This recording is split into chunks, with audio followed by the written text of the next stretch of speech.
the floor to Mr. Steve Howard, the Secretary General of the Global Foundation, to moderate this session. Thank you.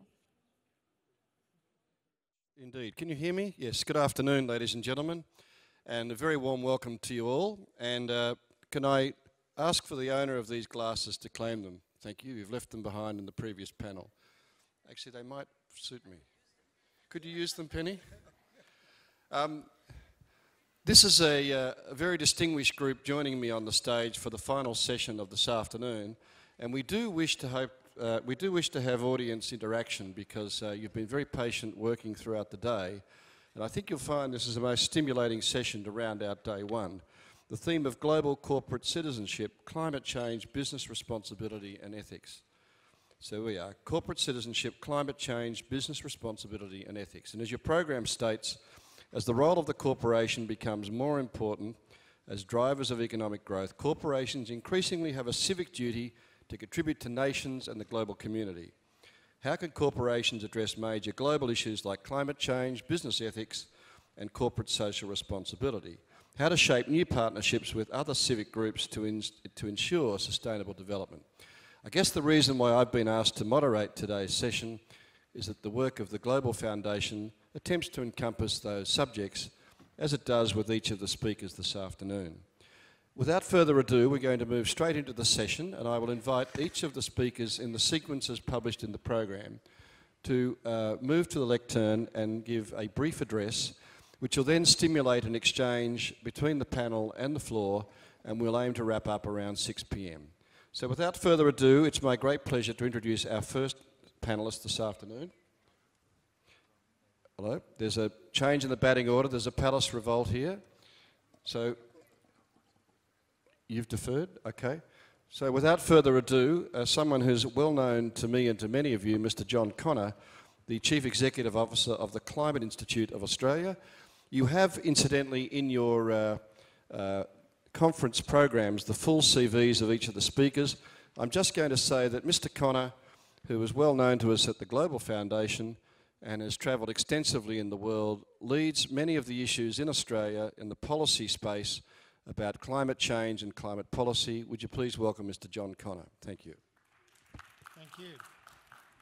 Thank you very much, and yes, thank you for the invitation, and thank you for all of you who have stayed the course to this last session.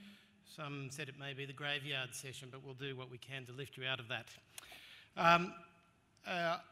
As Steve said, I'm CEO of the Climate Institute. We're an independent, non-government research organisation, but importantly, we also partner with a whole range of global and Australian businesses who are serious about the low-carbon economy, and we have a vision, we're a prosperity-focused vision, which is why we participate in the Global Foundation, but also one which looks at resilience, because the impacts of climate change are already manifesting themselves from the 40% increase in greenhouse gases that we've put into the atmosphere, which is trapping heat and changing our environment, and will have a whole range of economic and human costs. It was interesting that the Australian Asian Century White Paper, just launched last week, talked a bit about the climate risks. Our view is that it actually failed to integrate these risks adequately, but it did put down some, what we think are conservative estimates of these costs. If we are to keep to 2-degree warming, and to bear in mind that the commitments of global nations is to a 2-degree guardrail, but we are actually, the actual actions that are happening from companies and countries have us on track to 4, maybe 6 degrees, so much more impacts than set out in the Century White Paper. So these are massive impacts and destabilising impacts in our region, which need to be taken into account.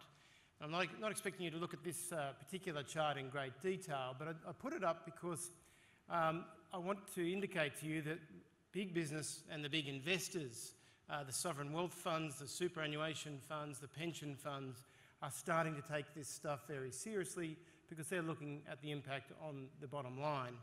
What these multitude of colours and charts represent are the cost impacts and for various scenarios in responding to the climate challenge. And across the black bars are the asset classes that they invest in, which is very important, and I'll come back to this because it's actually changing the nature of corporate governance, and some even argue capitalism, that these investors invest across all these asset classes and are very seriously look at the impacts across all of those. But these 4 scenarios there in grey go through whether we delay action in a regional way, or whether we take prompt action on the stern action. That's the whole green bars, if we actually keep it below 2 degrees, and the bottom line is there for a climate breakdown if we just don't enable a response there. So big impacts across a whole range of asset classes and the portfolios of many of your and my retirement funds, but funds who are the owners of so many of our businesses. I also want to pop in your head the concept of the carbon bubble. And that is, if we do keep to the 2 degree guardrail, that estimates of the fossil fuel reserves that are on the asset books globally is that only 20% of those can actually be utilised, particularly if we don't have carbon capture and storage and other technologies like that coming through. So many of the people are beginning to talk about this, and this is not just environmentalists or think tanks. We're talking about people such as Bob Litterman, the ex-head of Goldman Sachs Risk Management, and he should know a thing or two about the subprime. He also talks about the similarity between the bubble emerging here and the need for urgent action. But even the Central Bank of England is examining some of the risks in their investment classes there. So it's an important element to have in your head. It's not just about costs, though. It is actually about opportunities. If we do take action, there are many, many market opportunities and many countries and companies who are already beginning to realise that. We do something with GE, a global multinational, which is one of those companies, recognising that the 21st century is really about how to make money, about doing more with less. But we do an analysis of the carbon competitiveness of the G20 countries. And it's a very interesting survey. We're about to undertake our next one for a launch in March next year. But March this year we put out this survey which looked at economies that are actually in a good position if and when that action on that bursting that carbon bubble takes place. And this is a measure that's based on a number of factors, including education, infrastructure, the emissions intensity of power sector, and other factors. So it's again another piece of terminology that I want to put into your head. When it comes to corporations, I said earlier that this transformation in capital worldwide, with the asset owners now being so active, they represent something like 60 trillion. This is the pension funds, the superannuation funds, sovereign wealth funds, and indeed insurance money funds. There's about $60 trillion worldwide. It's the largest pool of available capital. And as I say, they are the old model of the Rockefellers and the like, where some just privatise the gains and socialise the losses, is an old model where these guys are now, and in fact I think last year represented globally more than 50% of equity market investments, are changing the game because they actually have a long-term responsibility. They should be looking and managing towards long-term outcomes rather than just short-term outcomes, which is where they've been defaulting to mostly. But there's a slow emergence that is happening from these funds, and they're slowly taking greater interest. As I said, they did that survey with that chart before of across the asset classes.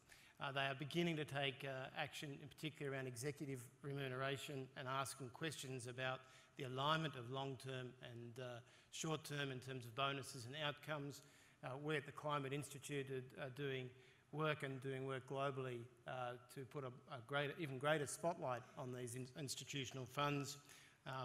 That's under a project called the Asset Owners Disclosure Project, but I can talk more about that if people are interested. So I think the message for companies is that we're going to see a lot of action, more action around from investors, supply chains. You've seen the stories of Walmart and others beginning to exercise themselves up and down the supply chain, and I think policy measures will come quick and fast once the impacts and costs really start to sink in. In that expect theme, I think KPMG's report was a very good one in this regard. They had a report on expect the unexpected. Just a couple more things. Just the for businesses, it's actually, in our view, not a radical change that's needed. It's about assessing, planning, disclosing and collaborating. It's about basic risk management. The ethics does come into it, and I argue that that's more because it can enable a company to be far more flexible, can build brand resilience, but of course also better recruitment and retention. I just quickly, in terms of China, just to tie it in with the retirement funds, is that there's a massive demographic time bomb and challenges for the retirement savings in China. With in coming years, there'll be 500 million people of retirement age, as well as their own knowledge that climate impacts are pretty severe there. And in the spirit of the last session of looking at it as a crisis as an opportunity, alignment of those better funds and better management of funds and the growing investment in clean energy in China can actually provide a tipping point into global low-carbon opportunities. So I'll leave it there, but it's really that, in my view, it's a risk management issue and a financial issue for companies, first and foremost. That we are seeing greater scrutiny from investors, that you need to look at this as a competitiveness issue, and finally, this is something about physics, it's not politics. We've engaged here in Australia in an ugly debate and culture wars, but at the end of the day, the physics will out, and we're starting to see some of these impacts already. Thank you. Thank you, John Connor. Our second presenter is Mr. Martin Wilder, who is a very distinguished lawyer. He's a partner with Baker & McKenzie in Sydney, but he's the head of their global environmental markets and climate change practice. But he also has an academic career as an adjunct professor of Chinese climate change law at Australian National University. And he is ranked in the world legal profession as a star individual by Chambers Global. Very distinguished practice indeed. Following on from John Connor's opening remarks about climate change, please welcome Martin Wilder. Thank you. Thank you very much. So just to follow on from what John has said, climate change, as John has said, is becoming a global challenge. And it has been for a significant amount of time, but increasingly weather events such as in the US last week just indicate how rapidly things are changing. From a corporate perspective, voluntary action will only get us so far. And while there's often a lot of talk about businesses taking voluntary action and taking good corporate citizenship roles, the ability to actually drive change through that is fairly limited. And what we've particularly seen lately is that as firms cut their budgets or cut their expenditure, it is quite often committed action on corporate social responsibility, on addressing things like climate change, generally tend to be cut. And as a result, for most companies, they don't tend to play a key role as guardians of our environment or addressing these sorts of issues. And overall, I would argue that at the margin, it's really only companies at the margin that are actually very active. And quite often it's those companies that have either a good understanding of the environment in which they operate, or alternatively, they have a significant amount of foresight and are able to adapt to their changing environment, and are also able to predict things that are coming ahead. So if you look at the recent storms in the US with Sandy, those storms have been predicted for some time. There are companies that took action or investors that thought about those issues, but on the whole, the response has generally been to let those occurrences happen and then fix the damage later rather than take preventative action beforehand. So where we sit today is there is a general recognition of this, and around the world we have a growing rolling out of laws and policies to address climate change.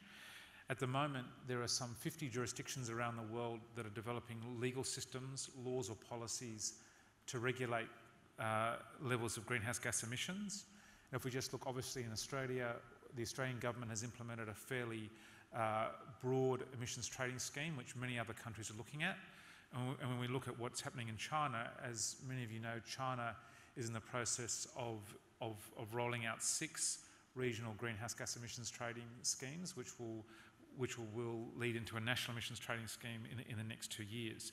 So these are significant policy changes that are happening around the world, and for a company now that operates in multiple jurisdictions, you need to look at where your operations are and say, well, if I'm operating, for example, a mining business in South Africa, Australia, China, possibly Thailand, there are all those jurisdictions have or intend to have some form of legislation that limits the amount of greenhouse gases you can pollute. So as a result of this, it's no longer possible to simply look at this as an isolated country issue. There is a sort of a patchwork of a global regime of laws that very much are driving the need to reduce emissions. One of the flip sides of this is that it does in turn drive investment in new technologies and in clean technologies. And so one of the consequences of these new laws and policies is that it does actually drive change. And when coupled with other measures, such as renewable energy targets, other tariffs, vehicle emission standards, it is leading to some quite consequential shifts in economies which everybody really needs to be aware of. I just want to run through you one example in the case of China. By 2020, China plans to have reduced its carbon intensity by between 40% and 45% compared with 2005. It's going to do this through a comprehensive efficiency scheme involving everything from low-carbon cities and transport systems to revamped factory emission systems.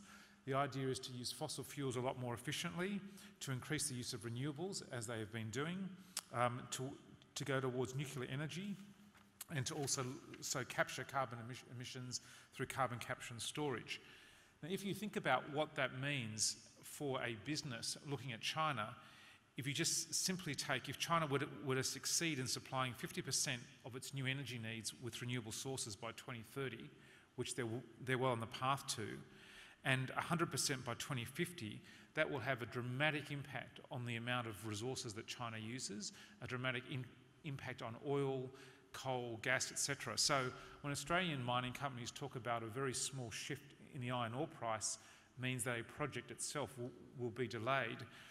Major shifts in economy as a result of these new measures will also have significant impact on businesses. So building a little bit on what John said before, what we are seeing now is the start of what is a comprehensive global shift and an introduction in laws and policies. That shift is going to drive major changes in economies as we know them. And if you're a business or an investor, you really have to be aware of those shifts and watch them very closely to understand what impact that will have on your business going forward. Nobody at all can ignore these developments, including investors and including businesses who operate on a global level. Thank you.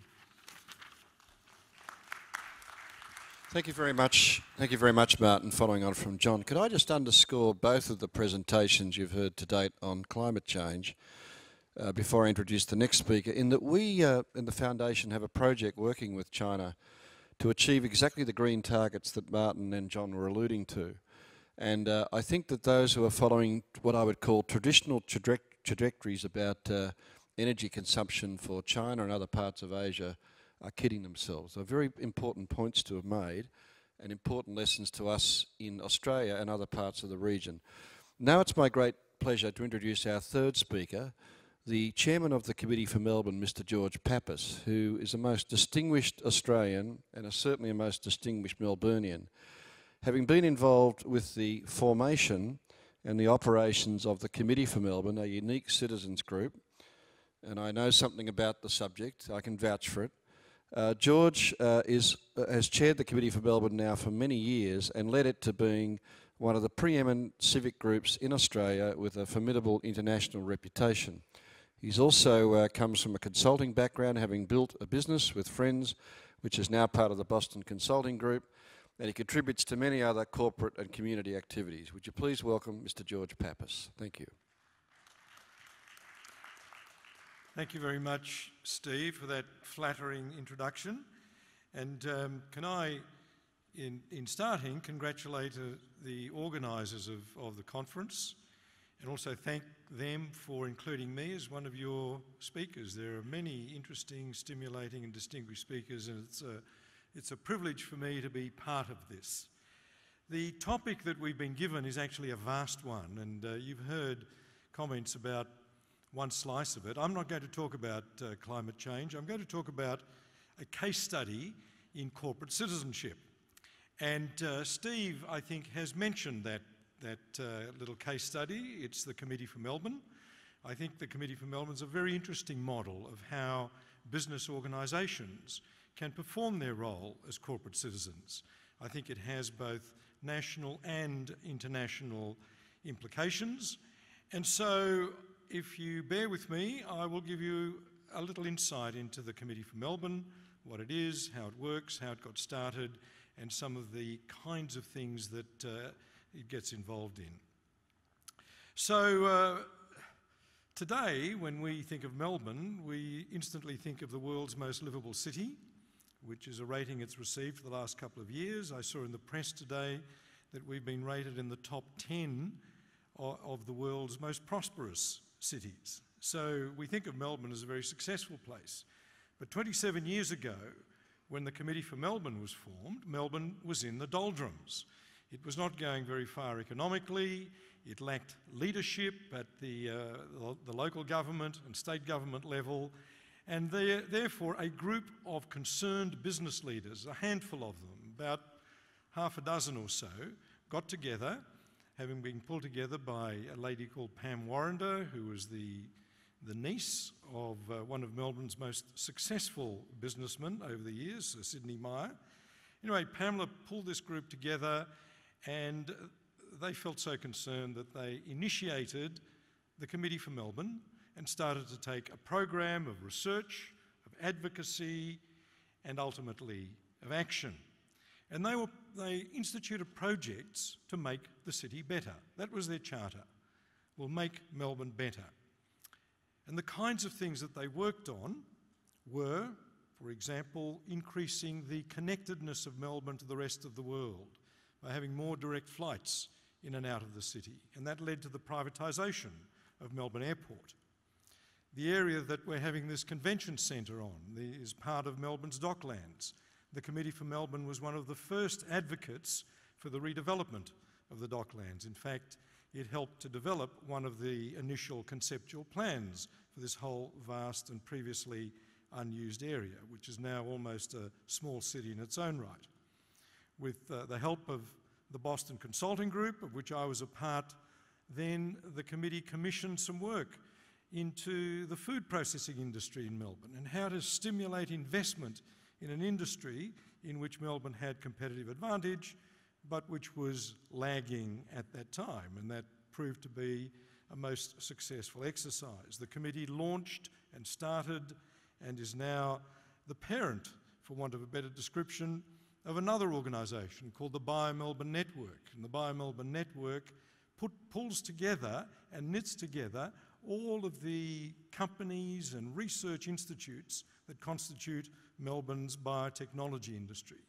The organisation didn't exist before, and it's been responsible for stimulating that industry in such a way that Melbourne is now regarded as one of the leading biotech centres of the world. The Committee for Melbourne's had input into transport policy, and indeed in the funding of CityLink, which is the major artery that now runs through the city.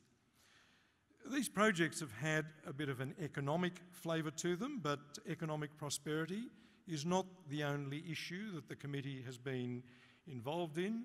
It's had a program for almost all of its existence to develop the future leaders of the city, a training program for the 30 to 40-year-olds in the member organisations of the committee so that we can develop the next generation of future leaders of Melbourne and future leaders of Melbourne's businesses. It's promoted the cause of higher education in Melbourne. It's promoted programs for more social inclusion. It's had a bit to do with some environmental issues. For example, we're responsible for the first green roof, a rooftop garden on a major city building that demonstrates the value to both the environment and to sustainable architecture of projects like green roofs. We were responsible for a sculpture, a major sculpture in the children's garden of the city's botanical gardens, and we also launched and gave birth to the Melbourne Prize for Arts, which is one of Australia's richest prizes for literature, for music, and for urban sculpture. So that's a sample of the kinds of programs that this organisation has been involved in. And I should say, by the way, that when Steve was its first CEO, Steve had a very large membership of about 6 or 7, he tells me. He built up the membership over a period of time. We now have 150 or so members, and they're not just business organisations. The committee is a great example of cross-sector partnerships. We have the City Council. The local government is a member of the Committee for Melbourne. We have 2 state government departments who are members of the Committee for Melbourne.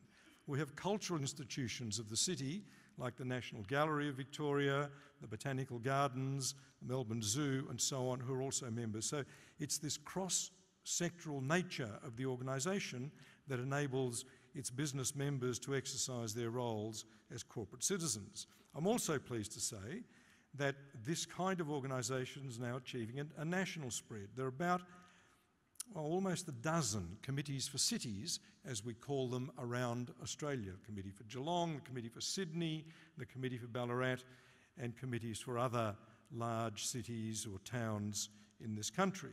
We also had a bit of an impact in this kind of organisation internationally. We were the secretariat for the United Nations Global Compact Cities Program. 15 or so cities from different parts of the world joined this organisation in order to share best practice in cross-sector partnerships and the kind of corporate citizenship that I've been talking about. So I hope that this kind of model, the description of the Committee for Melbourne, is a useful example to you of the way in which corporations can exercise their role as global and local citizens. In fact, a recent study by the Grattan Institute, one of the preeminent research institutes based in Melbourne, of successful cities around the world, came to the conclusion that civic organisations, like the Committee for Melbourne, are an essential feature of the most successful cities that they studied. So the question that has always intrigued me, of course, as chairman, is why do organisations join organisations like the Committee for Melbourne? Why do business organisations, why do cultural organisations, why do universities join such a committee? And in my talking to members and in the formal surveys that we do, 3 reasons actually come out. The first one, and can I say it is by far the preeminent reason, is a genuine desire to make a contribution to the city in which they're located. A contribution of ideas, of expertise, of intellectual horsepower, and occasionally of their own intellectual property. In fact, my predecessor, Mr. Jack Smorgon, used to say that the Committee for Melbourne was the only organisation that he knew where the members actually paid for the privilege of doing work. Second reason they join is to network with similar organisations. And this is particularly important for new arrivals into the city, particularly those who are taking up senior positions in organisations whose headquarters are overseas. A third reason is they join to promote their own business. Now, self-interest, of course, is always important. It is one of the things, one of the most important things that drives business organisations. However, can I say that if the main reason for members to join our committee is that self-interest, the desire to promote their business, they actually don't stay very long. The highest turnover that we have amongst our membership is amongst those members whose reason is not to make a contribution to the city or the networking reason. It's the one that comes third to promote their businesses. So I believe very strongly that this kind of model is very useful, very constructive, and can make a huge contribution to a better city and ultimately a better country and, of course, a better world and a better environment for all of us in the long term. As I said before, I hope that this little case study and this local example can give you some insights into how businesses can contribute to society in general. It's not the only model, but it's one that we have found has worked. The overall challenge, of course, is to reduce our usual single-minded devotion to the bottom line, and to recognise that there's a broader role for businesses in resolving community issues and in the provision of the goods and services that are beneficial to the community in the long term, such as the clean energy that we've been talking about, or in public transportation, or telecommunications, or higher education. Thank you all very much. Thank you very much, George Pappas. Our fourth and fifth speakers will now take us away from Australia and into Asia. I'm very pleased to introduce our fourth speaker, Mr. Khalek Awang, who is Chief Executive Officer of the Global Movement of Moderates Foundation in Malaysia, a new organisation that I, frankly speaking, had not heard of until today. And I must say I'm absolutely delighted to make your acquaintance and to welcome you here to Australia. I don't know if you've had a chance to yet pick up a copy of the book of speeches by the Prime Minister of Malaysia about the global movement of moderates, but I commend it to you because clearly the work that Mr. Khalek Awang is undertaking has the full support and imprimatur of the Prime Minister of Malaysia.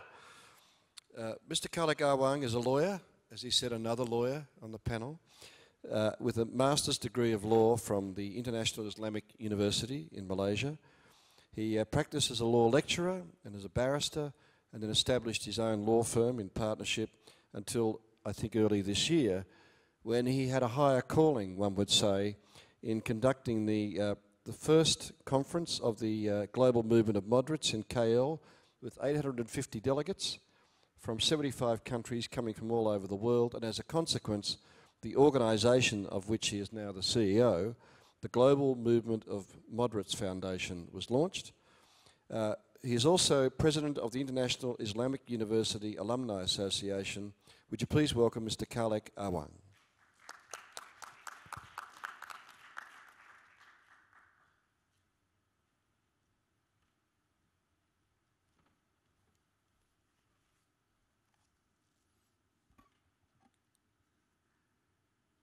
Thank you, Mr.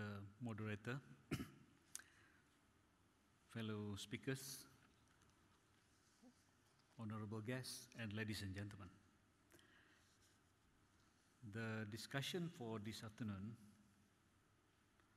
is the global corporate citizenship, climate change, business responsibility and ethics. The topic or discussion on the global corporate citizenship is becoming more and more important and becoming more and more popular. And this is due to several reasons. The first one is because of the increasing globalization, and maybe it is also due to the diminishing state influence, and also increasingly evident in the limits of political powers, and also the fact that the sphere of influence of businesses has widened. So much so that the best leaders cannot operate successfully in a failed system. So for the topics of global corporate citizenship, the evolution of the concept of the global corporate citizenship basically evolved in the 5 concepts. The first one is the global governance, and talking from the framework point of view, the notable effort to regulate or to operationalize the corporate governance is by the United Nations Global Compact. United Nations Global Compact, where 3,000 companies from 120 countries have signed the Global Compact since 1999. So it is a powerful force to promote the corporate governance, but it is a voluntary effort. So another notable effort is the Global Reporting Initiative that was launched in 1997 by NGOs in the United States with support from the United Nations Environmental Programme, and it is used by more than 100 corporations.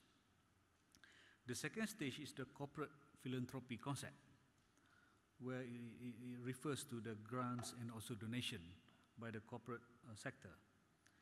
And in the past, it is a way to give back to the society. And then the third stage is the active engagement, or it is better known as the corporate social responsibility. This is where the corporate sector engage actively in servicing the society, for example, in the areas of education and also training. And the fourth stage is what we call corporate social entrepreneurship. This is innovative ideas to address a specific social or environmental needs of a particular community. A good example given is Muhammad Yunus of the Grameen, where he introduced the microcredit and eventually won the Nobel Peace Prize in 2006. And finally is the global corporate citizenship that we are talking about today. This is where the corporate sector or corporation engage at the macro level on issues of importance to the world, including climate change, water, and also terrorism and extremisms, education, poverty, and failed states. So I mention all this because the global movement of moderate has a significant importance in the global corporate citizenship. Because in any effort to improve the state of the world needs the collaboration of all, not only the state actors but also non-state actors. So the global movement of moderates idea was first mooted by the Malaysian Prime Minister at the United Nations General Assembly in 2010, where the general idea is that the actual divide in the world is not between civilizations or between East and West or between West and the rest, but it is between moderates and extremists. So this idea was mooted in 2010, where it introduced the principles of moderation, and these principles to be applied in various walks of life. So after the conference early this year, GMM believed that the principles of moderation should be applied at least in 5 focus areas. The first one is peaceful coexistence. Secondly is the democracy and rule of law. Thirdly, education. Fourthly is the conflict resolution. And finally, in global finance and economy. So moderation principles find support in all traditions. last month, I was listening to former Australian Prime Minister Kevin Rudd in Singapore Global Forum, where he was addressing the conflict of South China Sea. And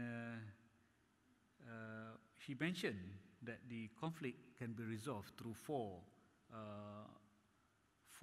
principles from the Chinese tradition. And one of those that strike me most is the Chung-Yung principles, or doctrine of the mean, which was written about 200 BC. And Chung-Yung suggests the right action is balance. And the doctrine of the mean represents moderation, rectitude, objectivity, sincerity, and honesty, and propriety. Honesty and propriety. So the guiding principle is that one should never act in excess. So those is what the Chinese intellectual tradition, or specifically the Confucian teaching says. Confucius teaching says. So in finance and economy, recently we have organized a conference in Japan, a conference to find and discover more sustainable principles in finance and banking, taking stock the bubbles that Japan and also many other countries experience, and also including the subprime and Eurozone crisis. Therefore, the participants were looking at a more moderate principles in finance and economy. And one of the viable alternative that has been discovered by the participants was the principles in Islamic banking and finance. And one of the participant speakers, who is the member of the APEC Consultative Committee, mentioned that one of the propositions to the ministers were to promote Islamic banking because it may be one of the viable or more sustainable and also more moderate principles in banking and finance for many reasons. Among them is because the Islamic banking deal with the real economy, and it is also a prudent banking and finance principles not to excessively leverage on financial instrument, and also to excessive speculation and also excessive risk taking. So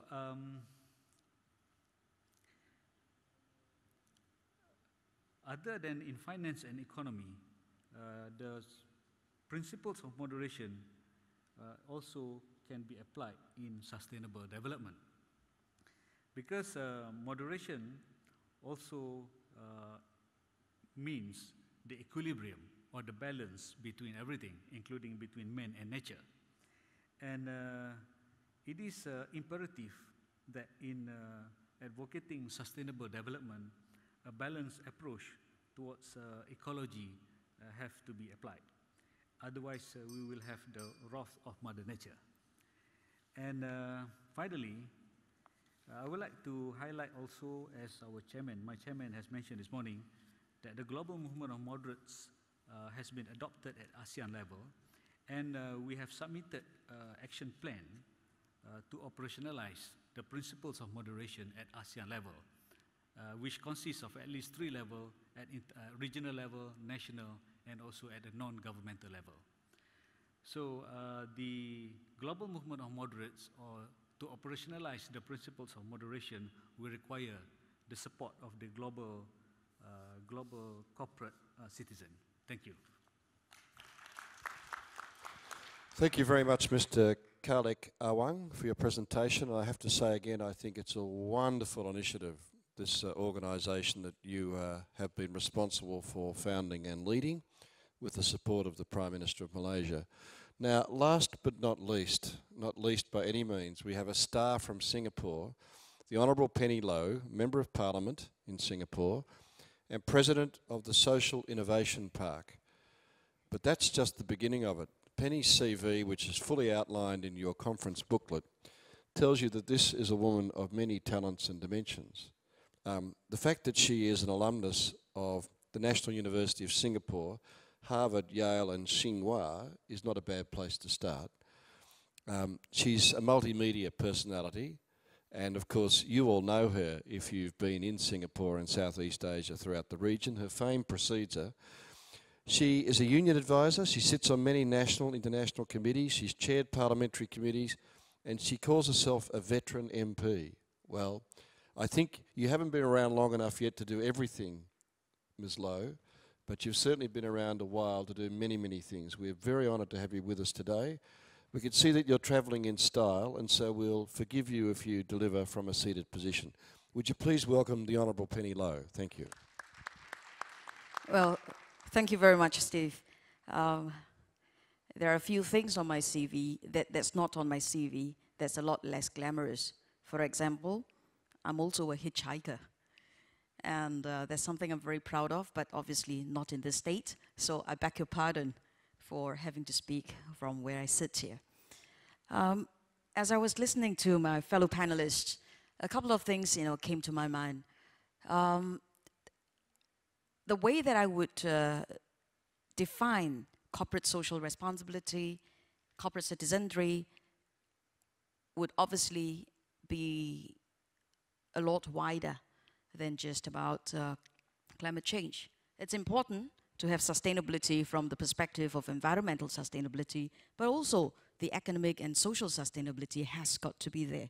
And to understand how to forge that partnership, perhaps, we could go back a little bit in history to look at what really happened in the world and why all of a sudden, well, maybe not all of a sudden, but we do get this sudden surge in interest on global compact and such movements. I thought about it, and I think there are actually 3 very significant shifts, power shifts, in the last 10 years or so. The first shift is from Atlantic to Asia. Very often heard. What that really means is that the center of Earth and the economic powerhouse has started to move from the Atlantic to the Asia part of things. And when we say that in the past, we tend to talk about China or India. And so we see the rise of importance in Chinese diaspora, and therefore this conference, Indian diaspora, and so on. But today, even Myanmar is interesting beyond that of political reasons. And obviously what that means is that we've got to start to learn how to engage with each other. It is no longer looking at Asia as a manufacturing hothouse, but looking at Asia as a market, as a place where businesses could be done, where quantum leaps could be achieved. What does that mean? It means a rise in the overall political, social, and economic status of Asians. And it means a much higher degree of interdependence between what's traditionally known as the East and the West. And therefore, companies, and multinational companies in particular, that does business in both sides of the world, so to speak, will have to now learn a lot more about local culture, about local stakeholders, community, behavior, and so on and so forth. I know of some top Fortune 500 companies that now employs anthropologists in their team for the purpose of being able to cross-culture, to understand community stakeholders. So that rise in interdependence itself means that we now have to work a lot closer together, and it's not just business to business, but business to government, business to people, in fact, 3P all round. I think that's the first tectonic shift, power shift that we see. The second, which is talked about some time back, but somehow less heard of today, it's really a power shift from mass customization to from mass production to mass customization.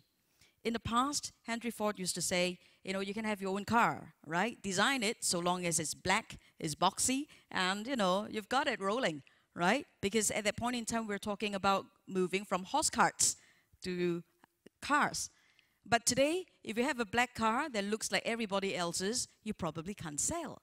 So it's moved to mass customization. In other words, the consumers themselves want their own personality. They want to have their say. And in fact, if you buy an iPhone, the iPhone is not attractive on its own until you give them the ability to customize their wallpaper, to customize the sort of apps that they want to download. And in fact, that is not sufficient today because they're no longer happy with just having apps that they can download. They now want to be their own app producers. So there is now a much higher interdependence, again, between producers and consumers. In fact, there is a blurring of line between producers and consumers.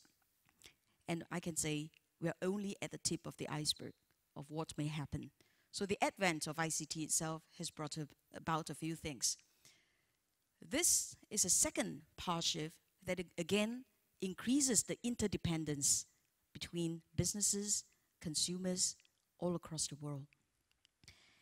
And then the third is really interesting, and that is, of course, the shift from a centralized institution to the distributed periphery. What does that mean in plain English? Well, quite simply, in the past, it used to be that a centralized institution, whether it is a government institution, a multinational company, or a giant local conglomerate, could pretty well make the decisions as to what to be put on the shelf, how they want to interact with their staff, their employee terms, and so on and so forth. But today, it's no longer the same.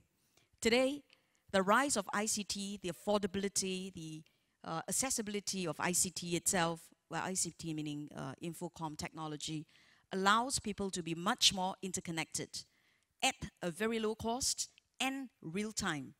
In Friedman's term, the world has become sort of flatter. And what that brings about is that people are able to then, people meaning small people, you know, people like myself, people who is on the ground, people who are 9 years old, people who are even 3 years old, so long as they have a device in their hands, they are able to get a lot of information from the web, whether they're true or not, that's another thing, but they're able to get information, they're able to connect with each other. The rise of Facebook, the rise of Twitter, the rise of user upload content means that people are able to go right across the world just to get their say and perhaps instigate action where there needs to be. And we have seen that being manifested in various contexts. Foxconn is a very interesting and still the recent example. In the political arena, which I'm closer to, we know about the Arab Spring, which is pretty much SMS, Facebook uprising. We know about the Occupy Wall Street movement that tries to talk about the 99% and the 1%. Obviously, the world is not at that 99 and 1%, but maybe it's 2080. And that is not acceptable to most of the population today, who lives more like the 80% than the 20%. Now, in the past, a lot of this 20% would be looked up to, but today, they have a lot to answer to. And we're not saying that it's good or bad, but we're saying that that's the reality on the ground.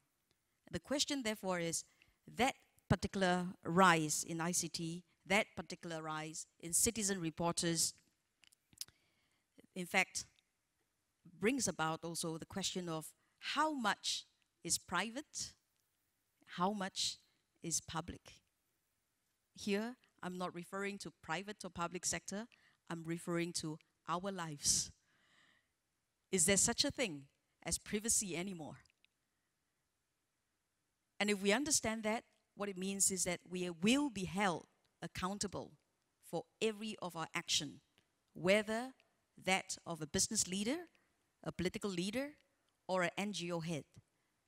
We will be held accountable, and it's a matter of time that it catches up with us, or depending on how fast we offend someone else. So all of this means that, again, it heightens the interdependency, and this heightened interdependency itself is, I think, exactly what propels the idea of corporate social responsibility, of global corporate citizenry. It is heightened interdependency. It is a complex world that we live in. Therefore, what price global corporate citizenry is in fact all of our lives. It's no longer something that we can isolate and speak in isolation. I thought at this juncture, I should also then give an example of how this could have impacted even business schools.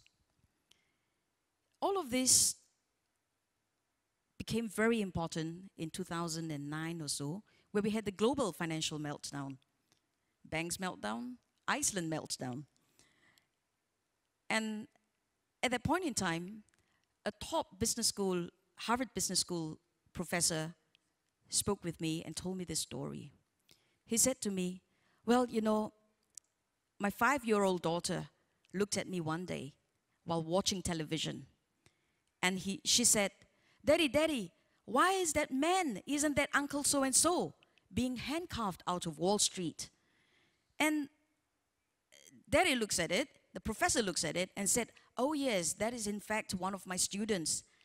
And the daughter said, well, Daddy, what do you teach in business school? And Daddy had a rude awakening. Indeed, he has churned out the best students, the most, so to speak, highest value-add student, went into iBanking, did the financial products, and, it didn't really add on to humanity and human lives as much as what he thought he was doing, educating and being the architect of souls. So he decided, together with a few friends and myself, to start this thing called the Global Oath for Business Leaders. The idea is, of course, that of having an oath, a Hippocratic oath like doctors have, where we can have a canon to adhere to and to persuade our other stakeholders, not just shareholders, but stakeholders, to try to abide by. I will not go at length into it, but I think it suffices to say that I think we need, going forward, business leaders, political leaders, and of course social leaders need to have a much higher level of transparency, a much higher level of accountability, and of course consciousness about what externalities there could be. Because there is only one earth, there is only one home. Whether we are in Asia or in Atlanta, there is no difference. What we do today is going to affect what's going to happen to us in 10 years, no longer 30 years or 50 years. It's just in a very short span of time, the boomerang, and it's apt to talk about boomerang in Australia, will come back to us. So what price global corporate citizenry? I think it's all of it. It's humanity, and it's important that we recognize it today and move forth with that. If I have a little more time, I would just, elaborate a little bit on the projects that we did. Do I have a little more time, Steve, or should I stop here? About 30 seconds. Yeah. So a very quick example, so the constituency, I've been a member of parliament for 11 years now, and this is my 3rd term. I started with a brand new constituency with nothing very much on the ground and built it up to one of the most sought after constituency, and is building at double the speed right now. It's called Pongal 21, and it's also become the first eco town in the tropics. What I have learned really is that throughout that period, because it was a brand new town, it has a lot of young people who are very well educated, so they are yuppies, if you like. So you could call them the very demanding generation, but on the other hand, they are the ones who give the most amount of feedback, aspire for higher things in life, and wants to stay engaged. Very difficult for politicians, actually, but from the very beginning, because we started really from basement level, I needed all the human power that I could get and gather. And so what we did was, recently we cut a river of 4.2 kilometers right across the entire estate for the purpose of creating 2 reservoirs and balancing the water. Instead of just going ahead with it, with government's backup and support in this making of this river, we went out to consult extensively with the people in terms of use, in terms of design, in terms of the environmental materials to be used, and so on and so forth. And of course, it was a new experiment even for the architects and the developers who were helping us with this river. But the net result, to fast forward, is that this river is now probably one of the most lauded, if not one of the best used space in Singapore. And I think I attribute that, to the people who have spoken, because they feel that they own a piece of it. They even named it, and as a result, they love it. The moral of the story in my case really is this, that we need to involve a multi-stakeholder approach and people from the public, private, and people sector, meaning social sector, as we move forward. Without that, I think businesses, politics, and even NGOs will face huge amounts of obstacle. Thank you. Thank you very much, Penny. I told you she was a dynamo, and she is. And what a lovely way to finish the 5 presentations. We have just under 15 minutes left before we conclude, because we don't want to miss the Governor's hospitality. And I'm going to ask for short, sharp contributions either from the floor in the way of questions and from the panel. But just to say, in introducing that period, so be ready to get your hand up in the air, I think that one of the key themes that's come through from Penny's presentation with all 5 speakers is the theme of interdependence, and the other point I think that everyone has made is about, you used the term, Penny, again, the multi-stakeholder society. The notion that governments can just govern and do things from the top down, or even that companies, that businesses can do the same, the era is over.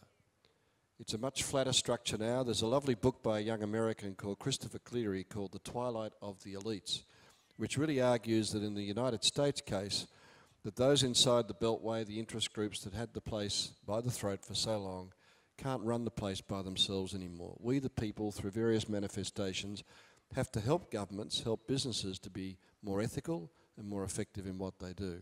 This is a transformation that's still going on around the world, and in our work globally, we run dialogues all around the planet.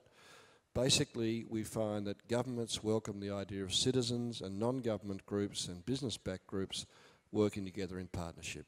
This is a common thread at the table today. Now, who's got the first question from the floor? Please, down here, right in front.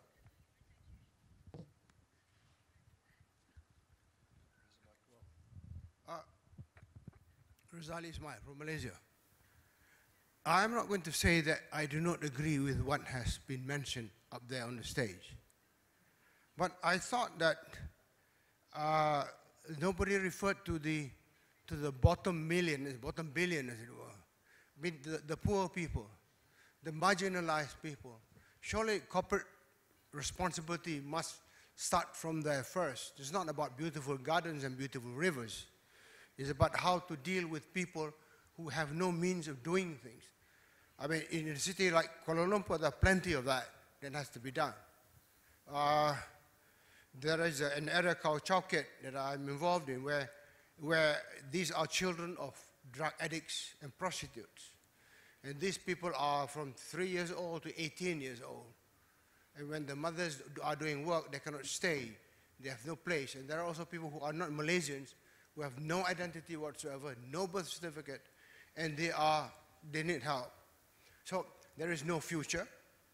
The government is not able to think beyond what they were doing traditionally. That is welfare work, giving them food or that.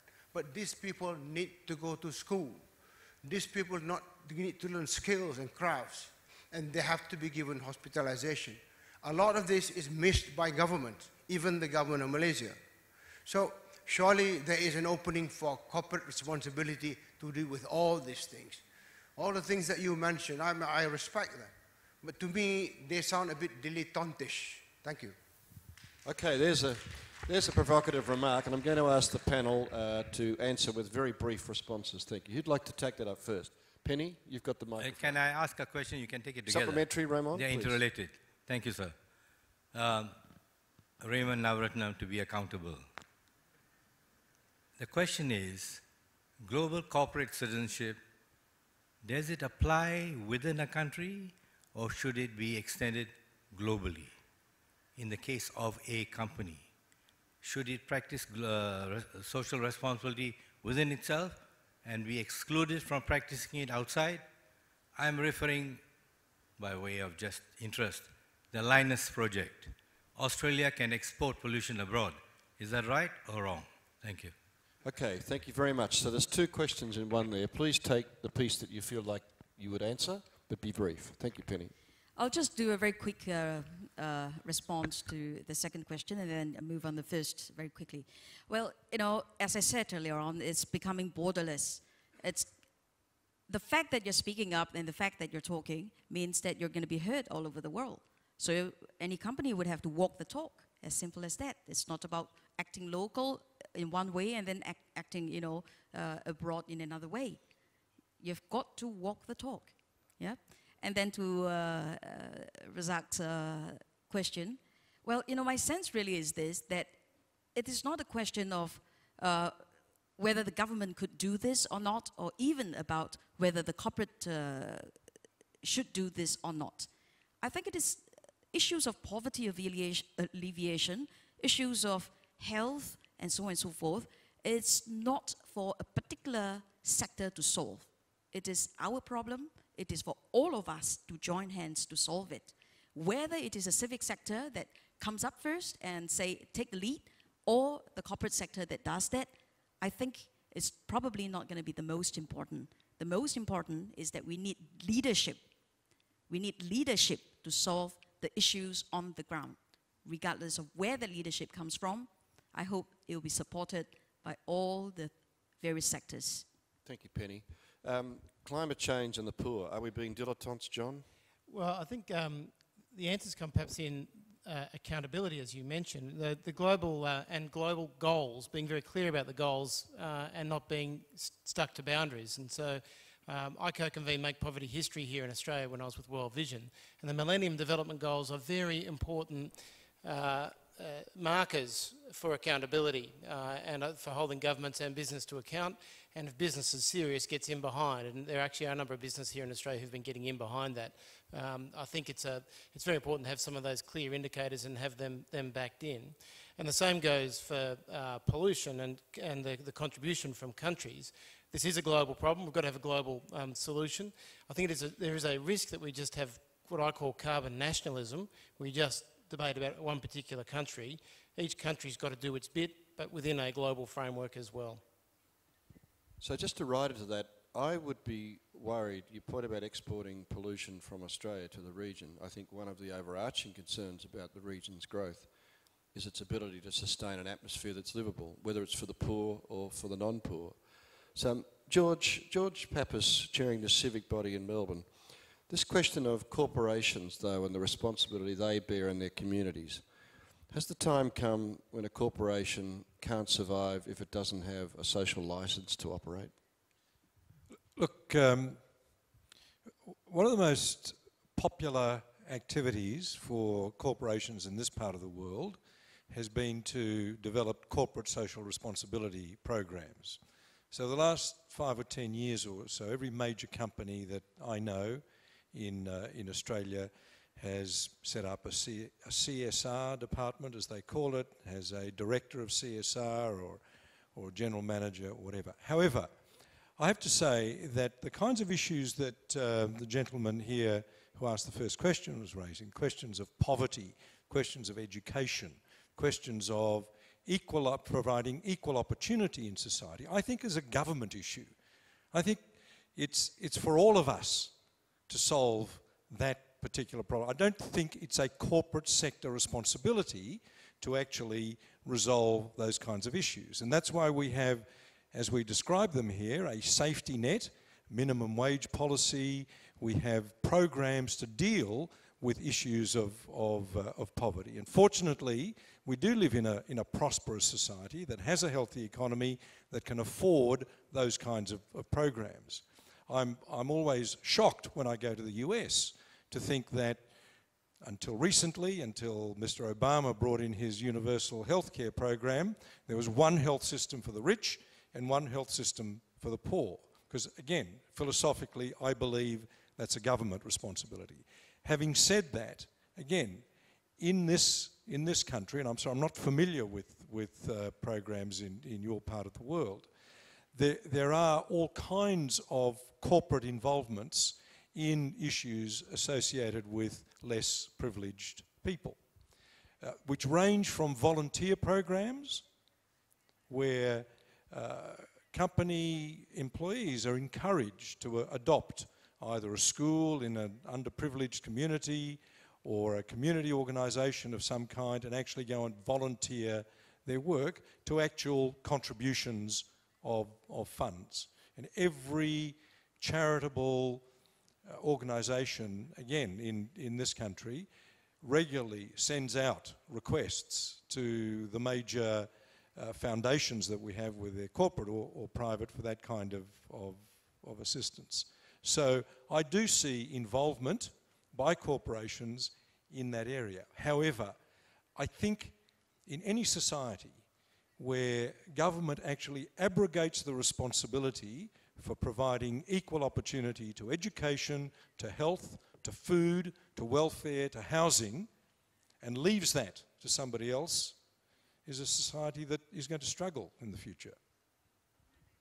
Thank you. And I think just to clarify alongside those remarks that apart from the role of government and the role of corporations, there is also the role of other elements of society, of civil society and churches and community organisations and voluntary groups and philanthropists. I was with a great philanthropist last night, Mr. Tan Sri Lee Kim Yew. I think you saw him on the podium this morning. He's moved from being a businessman to being a philanthropist and philosopher. This is the possibility. Now, one final question before we must close. Please.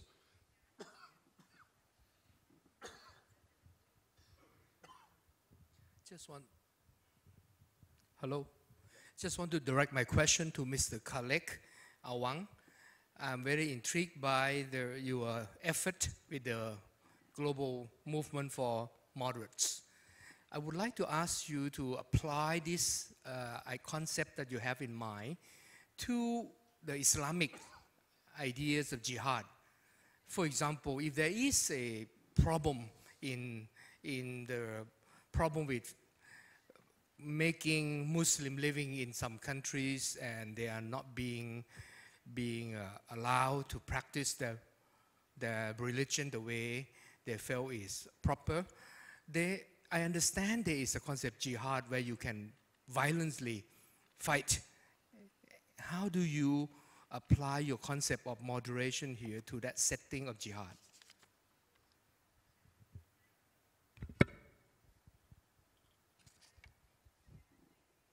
Hello, can you hear me?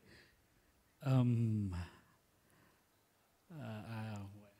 not a religious scholar that can explain your answer, your question from a religious point of view.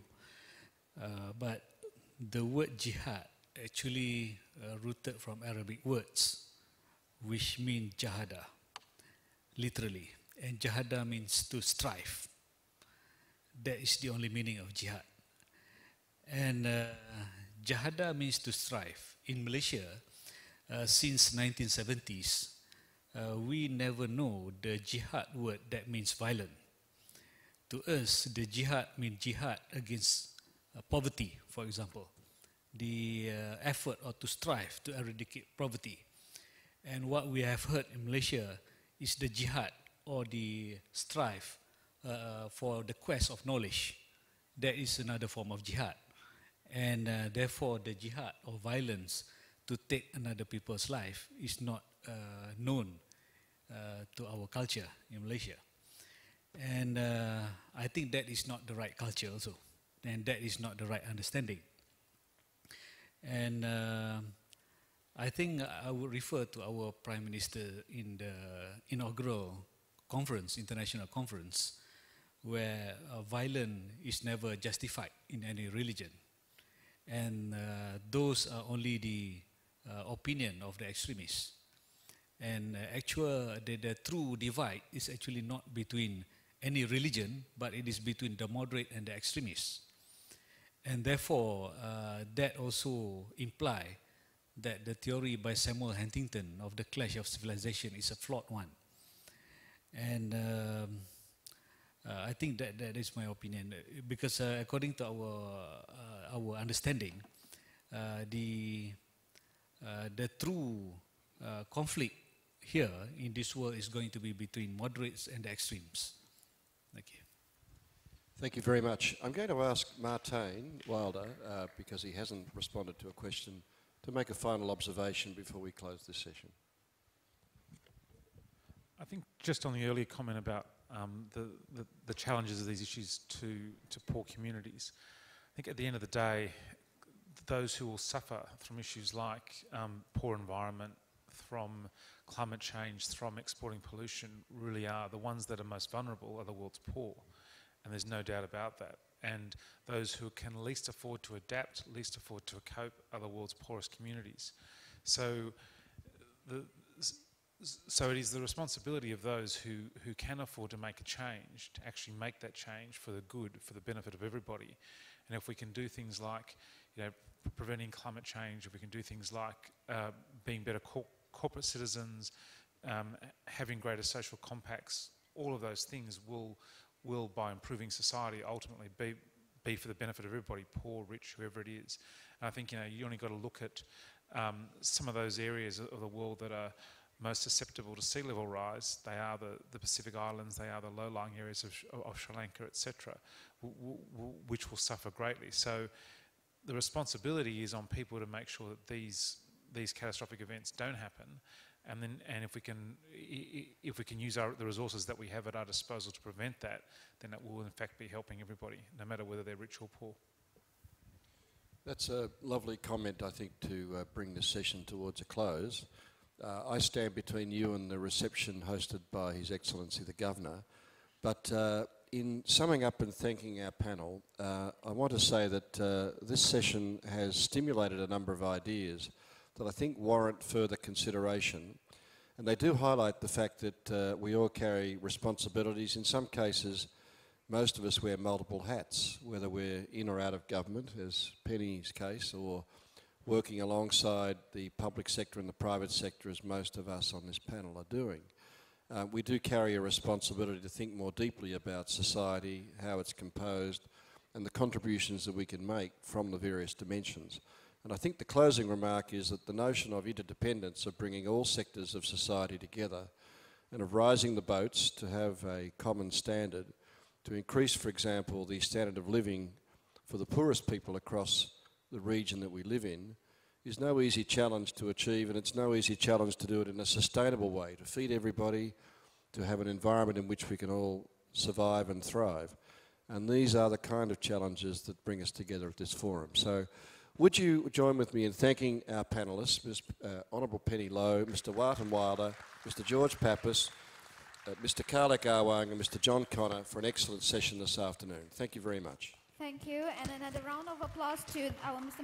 Moderator, Mr. Steve Howard, and to all distinguished speakers for a very interesting session.